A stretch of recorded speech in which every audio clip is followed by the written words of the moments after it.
ఒక బైబిల్ తర్జుమా జరిగి ప్రజల దగ్గరికి వెళ్ళడానికి ఒక వ్యక్తి నిలబడి ప్రాణం పెట్టేశాడంటే, ఒక వ్యక్తి నిలబడి బైబిల్ అందాలని ప్రాణం పెట్టేశాడంటే, అలాంటి బైబిల్ నీ చేతుల్లోకి నా చేతుల్లోకి వచ్చి చదవరాని దేవుడు నీకు ఇస్తే, ఛే నేను చదవకపోతే నాకంత సన్నాసిగడు ఇంకెవరు లేడని నాకు అర్థం అవ్వాలి.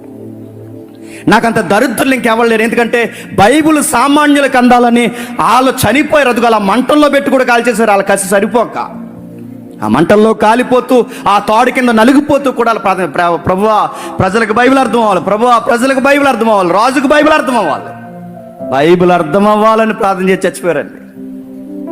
ఇంత బైబిల్ కొరకు ఇంత పోరాటాలు, బైబిల్ కొరకు ఇంత ఆరాటాలు, బైబిల్ కొరకు ఇలా హతసాక్షులు అచ్చులు బాసిన విధానాలు ఇన్ని జరిగాయి. ఇలాంటి బైబిల్ని ఇలా కొట్టి వారానికి ఒకసారి తెస్తాం మనం సంఘానికి. ఇంత జరిగిన